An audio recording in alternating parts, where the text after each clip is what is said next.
नमस्कार, मी शनाया. पुण्यातील राजकारणात सध्या मोठी हालचाल पाहायला मिळते. काँग्रेसचे नेते रोहित टिळक यांनी काँग्रेसला रामराम केलाय. लवकरच ते शिंदेच्या शिवसेनेत प्रवेश करणार असल्याची माहिती मिळते. रोहित टिळक यांनी शिवसेनेत प्रवेश केल्यानंतर आता माजी आमदार रवींद्र धंगेकर यांच्या अडचणी वाढणार का, असा मोठा प्रश्न सध्या राजकीय वर्तुळात चर्चिला जातोय. हा प्रवेश फक्त एका नेत्याचा पक्ष बदल नसून पुण्यातील आगामी राजकारणाची दिशा बदलू शकणारी चाल मानली जाते. पुणे शहर आणि जिल्ह्यात गेल्या काही काळात काँग्रेसमध्ये नाराजीचे सूर वाढताना पाहायला मिळत आहेत. पक्षातील अंतर्गत मतभेद, बदलती राजकीय समीकरणे आणि नेतृत्वाबाबतची नाराजी यामुळे काही प्रमुख नेत्यांनी काँग्रेसला रामराम केल्याचं चित्र सध्या पाहायला मिळत आहे. त्यामुळे पुण्यात काँग्रेस समोर संघटन टिकवण्याचं आव्हान निर्माण झालंय. कसबा पेठचे माजी आमदार रवींद्र धंगेकर यांनी काँग्रेसचा राजीनामा देत एकनाथ शिंदे यांच्या नेतृत्वाखालील शिवसेनेत प्रवेश केला. त्यानंतर भोरचे माजी आमदार असतील संग्राम थोपटे यांनी देखील पराभवानंतर पक्ष सोडण्याचा निर्णय घेतला. तसेच पुरंदरचे माजी आमदार आणि पुणे ग्रामीण काँग्रेसचे माजी अध्यक्ष संजय जगताप यांनी देखील संघटनात्मक कामकाजाबाबत नाराजी व्यक्त करत काँग्रेसचा राजीनामा दिला. याच पार्श्वभूमीवर पुन्हा काँग्रेसमध्ये नाराज होत आता लोकमान्य टिळकांचे खापरपंतू आणि काँग्रेसचे नेते रोहित टिळक यांनी देखील पक्षाला रामराम केलाय. टिळक घराणं हे स्वातंत्र्यपूर्व काळापासूनच काँग्रेसशी एकनिष्ठ राहिलेलं आहे. लोकमान्य टिळक यांचे नातू दिवंगत जयंतराव टिळक हे काँग्रेसचे खासदार आणि विधान परिषदेचे सभापती होते.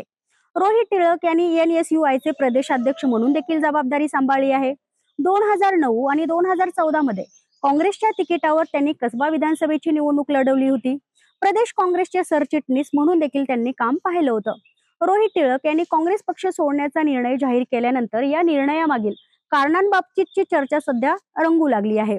रोहित टिळक यांच्या ट्रस्टकडनं 1983 पासून लोकमान्य टिळक हा राष्ट्रीय पुरस्कार दिला जातो. हा पुरस्कार राजकारण, विज्ञान, अर्थशास्त्र, समाजकार्य अशा विविध क्षेत्रात मोठे योगदान देणाऱ्या व्यक्तींना हा पुरस्कार दिला जातो. यापूर्वी इंदिरा गांधी, शरद पवार आणि प्रणव मुखर्जी यांनीही हा पुरस्कार स्वीकारला आहे. मात्र 3 वर्षापूर्वी पंतप्रधान नरेंद्र मोदी यांना हा पुरस्कार दिल्यानंतर काँग्रेसमधील काही नेत्यांनी त्यावर आक्षेप घेतल्याचं रोहित टिळकांनी सांगितलंय. पंतप्रधान नरेंद्र मोदी यांना लोकमान्य टिळक पुरस्कार देण्यात आल्यापासून काँग्रेस नेतृत्व आणि रोहित टिळक यांच्यात मतभेद वाढल्याचं सांगितलं जात आहे. त्यानंतर राज्यसभेच्या निवडणुकीच्या पार्श्वभूमीवर शिंदे गटाकडून टिळक यांच्याशी संपर्क साधण्यात आल्याची चर्चा होती. या घडामोडीमुळे काँग्रेस हायकमांड आणि टिळक यांच्यातील अंतर वाढत गेलं आणि अखेर त्यांनी शिवसेनेमध्ये प्रवेश करण्याचा निर्णय घेतल्याचं सांगितलं जात आहे. दरम्यान रोहित टिळक यांनी काँग्रेसला सोडचिठ्ठी देऊन शिवसेना शिंदे पक्षात प्रवेश करण्याचा निर्णय घेतल्याने कसबा विधानसभा मतदारसंघाचे माजी आमदार रवींद्र धंगेकर यांची अडचण वाढणार असल्याची चर्चा सध्या जोरात सुरू आहे. 2014 मध्ये कसब्यात एकमेकांविरुद्ध निवडणूक लढवणारे टिळक आणि धंगेकर हे एकाच पक्षात येणार असल्याने कसब्यातील राजकारणाला आता नवं वळण मिळणार आहे.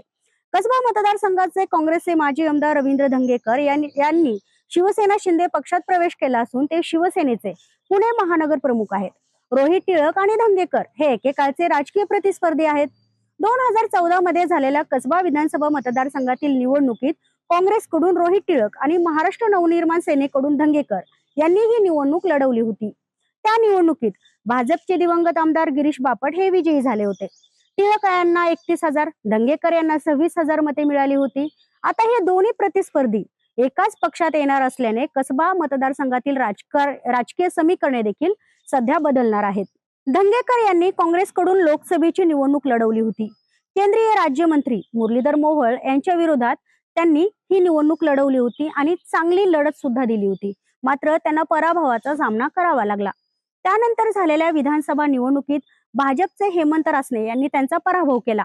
त्यावेळी काँग्रेसच्या स्थानिक पदाधिकाऱ्यांकडून साथ न मिळाल्याने त्यांनी काँग्रेस पक्षाचा राजीनामा देऊन शिवसेना शिंदे पक्षात प्रवेश केला. त्यांच्याकडे महानगर प्रमुख पद देण्यात आलं होतं.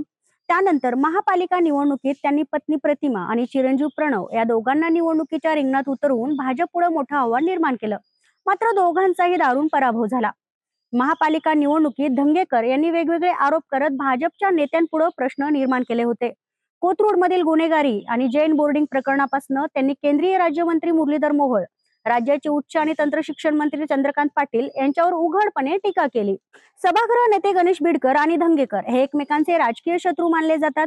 बिडकर यांच्यावर देखील त्यांनी सातत्याने टीका केली. आता टिळक यांच्या शिवसेनेतील प्रवेशाने धंगेकर यांच्या अडचणीत आणखीन भर पडली असल्याची चर्चा सध्या राजकीय वर्तुळात सुरू आहे. दरम्यान पुण्यातील राजकारण हे नेहमीच व्यक्तीपेक्षा समीकरणांवर चालतं. जातीय मतं, पारंपरिक मतदार, पक्षनिष्ठ कार्यकर्ते आणि स्थानिक प्रश्न या सगळ्यांचा निकालावर परिणाम होत असतो.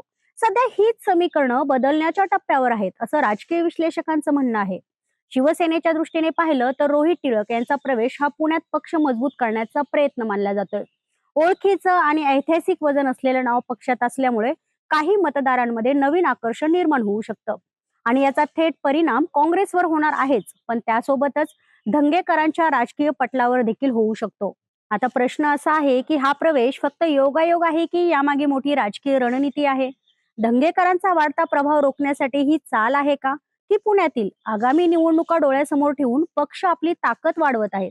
याचं खरं उत्तर हे येणाऱ्या काळात मिळेलच.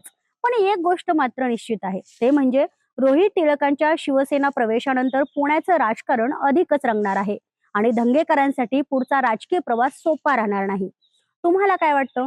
एकेकाळचे प्रतिस्पर्धी आता एकाच पक्षात येत असल्यामुळे पुढील निवडणुकांमध्ये उमेदवारीचा प्रश्न निर्माण होणार का? तुमचं मत कमेंटमध्ये मला नक्की सांगा आणि हा व्हिडिओ आवडल्यास लाईक करा, शेअर करा आणि सबस्क्राईब करायला